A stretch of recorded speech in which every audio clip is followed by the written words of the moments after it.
എൻ്റെ പേര് ടോമിൻ മട്ടി. എൻ്റെ ആദ്യ സംരംഭമാണ് ഈ ഒരു മെക്സിക്കൻ ഭാരത സിനിമ. ഒരു ക്യാമ്പസ്, നമുക്ക് കഴിഞ്ഞുപോയ ഒരു നൊസ്റ്റാൾജിയ, കഴിഞ്ഞുപോയൊരു കാലഘട്ടം, അത് ഒന്ന് റിക്രിയേറ്റ് ചെയ്തതാണ് ഈ സിനിമ. നമ്മുടെ സുഹൃത്തുക്കളുടെ ജീവിതത്തിലും എൻ്റെ ജീവിതത്തിലുണ്ടായ ചില അംശങ്ങളെടുത്ത് നമ്മളതിനെ റിക്രിയേറ്റ് ചെയ്തൊരു കഥാരൂപൊക്കെയാക്കി അങ്ങനെ എത്തിച്ചിരിക്കുന്നു. അങ്ങനെയുള്ളൊരു ചെറിയൊരു സിനിമയാണ് നമ്മുടെ മെക്സിക്കൻ ഭാരത. നിങ്ങളെല്ലാവരും വന്ന് അത് സിനിമ കാണണം. പിന്നെ ഒരു ഇപ്പോഴത്തെ ക്യാമ്പസിലില്ലാത്തൊരു സംഭവം എന്ന് പറയുന്നത്, എനിക്ക് തോന്നുന്നത് സെമസ്റ്ററൊക്കെ ആയതുകൊണ്ട് ഒരു ക്യാമ്പസ് ലൈഫ് പിള്ളേർക്ക് കിട്ടുന്നുണ്ടോയെന്ന് അറിയില്ലല്ലേ. അപ്പോൾ എല്ലാ പ്രാവശ്യവും എക്സാമും ഇൻറ്റേർണൽസും ഒക്കെ ആയിട്ട് ഇങ്ങനെ പോകുന്നു. ഒരു ആവിഷ്കാര സ്വാതന്ത്ര്യമുള്ളൊരു ക്യാമ്പസുകളൊന്നുമില്ല എന്ന് എനിക്ക് തോന്നുന്നു. അപ്പോൾ ആ ഒരു നൊസ്റ്റാൾജിക് ഫീലിലൂടെയുള്ള ഒരു പടമായിരിക്കും ഇത്. ഇങ്ങനെ ആയിരിക്കണം ക്യാമ്പസ് എന്നൊക്കെ ആഗ്രഹിക്കുന്നു. എനിക്ക് തോന്നുന്നത് ക്യാമ്പസിൻ്റെ ഹിറ്റായതിൻ്റെ കാര്യം എന്ന് വെച്ചാൽ, ഇപ്പോൾ ആദ്യം ഇറങ്ങിയത് പ്രൊമോ സോങ്ങാണ്. അതൊരു 70കളുടെ ക്യാമ്പസാണ്. 70കളുടെ ക്യാമ്പസിനെ പറ്റി നമ്മൾ കുറച്ച് ഭാഗം പരാമർശിക്കുന്നുണ്ട് സിനിമയിൽ.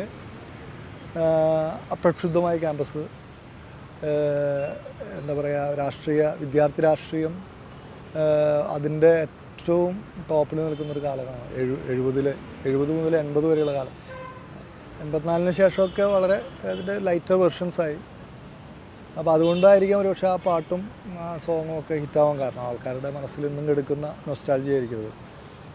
പിന്നെ ഏമാന്മാരെ എന്ന് പറയുന്ന മുടി വളർത്തും താടി വളർത്തും, അതൊരു പക്ഷേ ഈ കാലഘട്ടത്തിൽ സമകാലികത്തിൽ വരുന്നൊരു സ്വാതന്ത്ര്യത്തെ പറ്റിയുള്ള ഒരു പാട്ടാണ്. അതെന്തായാലും ഇന്നത്തെ ഒരു ആവശ്യമാണ് ആ പാട്ട്.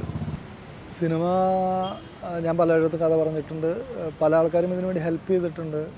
പല പ്രൊഡ്യൂസേഴ്സ്, ചില സീനിയേഴ്സായിട്ടുള്ള പ്രൊഡ്യൂസർമാർ പലരും ഇതിനെ ഈ ഒരു സ്ക്രിപ്റ്റിങ്ങിനെയും അല്ലെങ്കിൽ നമുക്കൊക്കെ വളരെ റെസ്പെക്റ്റോടുകൂടിയാണ് ഇതിനെ സ്വീകരിച്ചത് സത്യത്തിൽ. പക്ഷെ എന്തുകൊണ്ടോ പ്രൊഡ്യൂസർമാരിങ്ങനെ മാറിയിരിക്കുകയായിരുന്നു.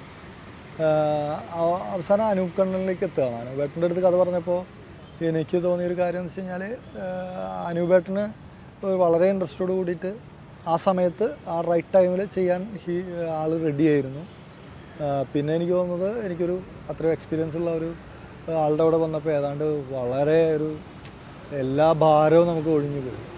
ആൾ തന്നെ അത് ക്യാരി ചെയ്ത് നമ്മളെ കൊണ്ട് ചെയ്യിച്ചെടുക്കുകയായിരുന്നു ആക്ച്വലി. അപ്പോൾ അതിൻ്റെ എല്ലാവിധ സപ്പോർട്ടും ആളുടെ എക്സ്പീരിയൻസൊക്കെ വളരെയധികം ഗുണം ചെയ്തിട്ടുണ്ട്. ഒരു പുതിയൊരാൾ പടം ചെയ്യുന്ന പോലെയൊന്നുമല്ല നമുക്ക് ആളുടെ ഒരു എക്സ്പീരിയൻസിൻ്റെ ഗുണം. ഇപ്പോൾ എന്തോ ആളുടെ അടുത്ത് കൺസൾട്ട് ചെയ്ത് ഇങ്ങനെ ചെയ്താൽ ശരിയാവും, അനുപേട്ട ഇങ്ങനെ പ്രോബ്ലം വന്നാൽ എന്തോ ഒരു പ്രോബ്ലം എന്ന് പറഞ്ഞ സാധനം ഇല്ല, അങ്ങനെ ഒരു രീതിയിൽ തന്നെ കൊണ്ടുപോകാനായിട്ട് അനുപേട്ടൻ വളരെയധികം ഹെൽപ്പ് ചെയ്തു. അപ്പോൾ ഈ പടത്തിന് അനുപേട്ടൻ തന്നെയാണ് കറക്റ്റായിട്ടുള്ള ആ ടൈമിൽ വന്ന ഒരു പ്രൊഡ്യൂസർ. ഇതിനൊരു സിനിമയും കഥയുമായിട്ട് മാത്രം കാണണം. ഇതിലെ രാഷ്ട്രീയ പാർട്ടികൾ എന്നൊക്കെ പറയുന്നത് ഒരു സാങ്കല്പികമായിട്ട് ഒരു സിനിമാറ്റിക് ആയിട്ടുള്ള ഒരു രീതിയിലാണ് നമ്മൾ അതിനെ കൊണ്ടുപോയിട്ടുള്ളത്. അത് അങ്ങനെ തന്നെ നിൽക്കണം. അതിൽ പറയുന്ന രീതിയിൽ അതിനൊരു സിനിമയും കഥയുമായിട്ട് കണ്ട് ഒരു ആസ്വാദന തലത്തിലേക്ക് മാത്രം അതിനെടുക്കാവൂ.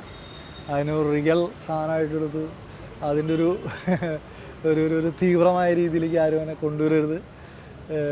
ഒരു സിനിമയായിട്ട് തന്നെ ഒരു മെക്സിക്കൻ ഭാരത അവിടെ നിൽക്കട്ടെ.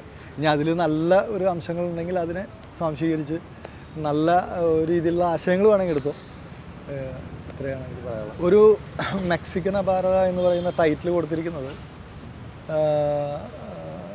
മലയാള സിനിമയിലെ ഒരു പ്രതിഭയാണ്. അത് ആരാണെന്ന് ഞാൻ പറയുന്നില്ല, ആൾ തന്നെ പറയട്ടെ എന്ന് വിചാരിച്ചിട്ടാണ് ഞാൻ ഇരിക്കണേ. ഞാൻ പറഞ്ഞു കഴിഞ്ഞാൽ അതിൻ്റെ പോയി ആ ഒരു മെക്സിക്കൻ ഭാരത എന്ന് പറയുന്നത് ഒരു മെക്സിക്കോയിൽ വെച്ചിട്ടാണ് ചെഗുവേര ഒരു വിപ്ലവത്തിനെ പറ്റി, ഫിഡൽ കാസ്ട്രോ ആയിട്ടുള്ളൊരു കമ്മ്യൂണിക്കേഷനിൽ വിപ്ലവ നായകനൊക്കെ ആയിട്ട് മാറുന്നതും വിപ്ലവം തലക്കടി അല്ലെങ്കിൽ വിപ്ലവത്തിൻ്റെ ശൈലികളിലേക്ക് വരുന്നതൊക്കെ അവിടെ വെച്ചിട്ടാണ്. അതാണ് ഈ മെക്സിക്കോ എന്ന് പറയുന്ന ഒരു പേരിനോടുള്ള ഇത്. ഒരു മെക്സിക്കൻ ഭാരത എന്ന് പറയുന്നത് തികച്ചും ആ പേര് എന്താണോ അതാണ് നമ്മുടെ സിനിമയിലൂടെ പറയാൻ ഉദ്ദേശിച്ച ഒരു കാര്യം. ആ ഒരു വിപ്ലവത്തിലേക്ക് മാറുന്ന ഒരു കഥാപാത്രത്തിൻ്റെ കഥ, അതാണ് ഒരു മെക്സിക്കൻ ഭാരത.